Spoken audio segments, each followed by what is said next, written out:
Well, good morning, everybody. This is another episode of Spiritual Intelligence by Dr. Rajen Cooppan. Now, when we speak about spiritual intelligence, it's relating to an abstract concept that we are spirit beings that embody a mind, an emotion, and body. And the body, the emotions, and the mind are familiar to us because we perpetually engage these subtle bodies and live our life in the three-dimensional world. Now, is that reality? It turns out that the mind can create anything that is real, apparently real, whereas our truth, our true reality, is spiritual. Spiritual means immortal. It means eternal. It's neither born nor does it die. It cannot be wet. It cannot be dried. It cannot undergo any pain or pleasure. And so the spirit is the basis on which we incarnate. We take incarnation into a mental body, into an emotional body, into a physical body.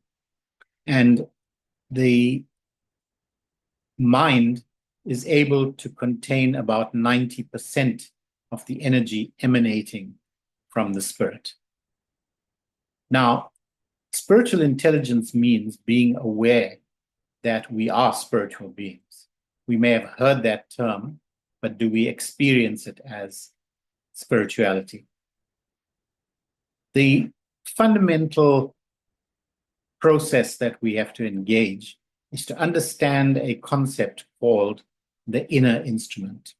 And the inner instrument is a conglomerate of the mind, the body, and the emotions.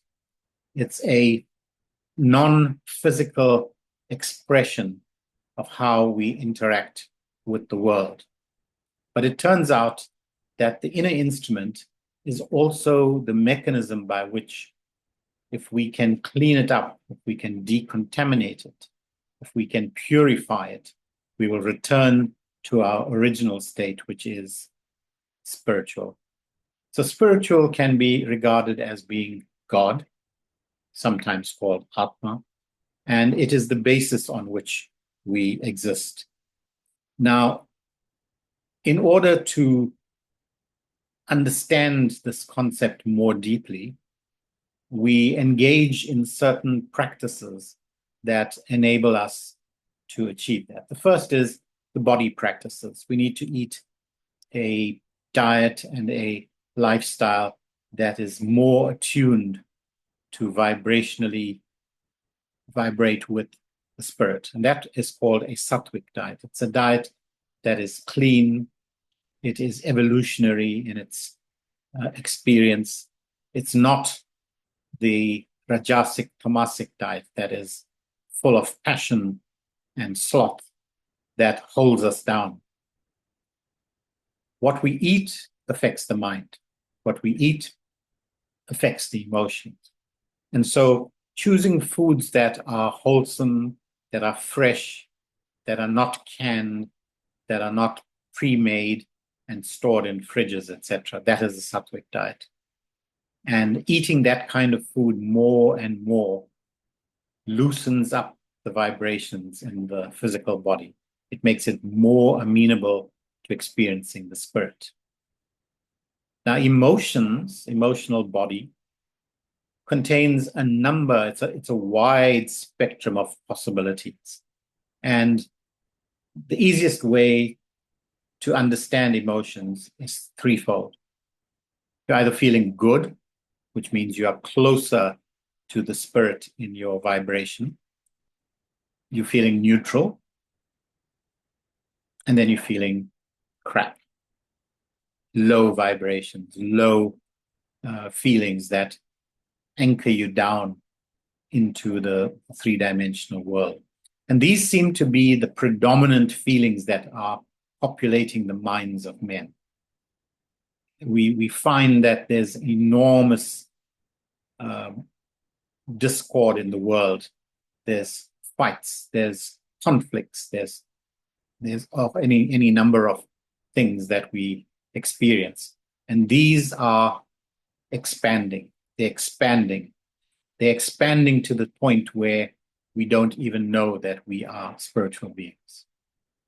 So spiritual awakening then is becoming aware that I am not the body, I'm not the emotions.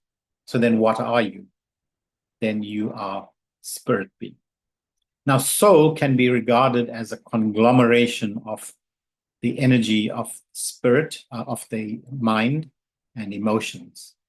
And that would be regarded as soul, as distinct from the spirit. Soul travels lifetime after lifetime because we have not cleaned up our act. We have not purified the mind. We have not purified the emotions of all its contaminants. And this begins to hold us in a trail of reincarnation.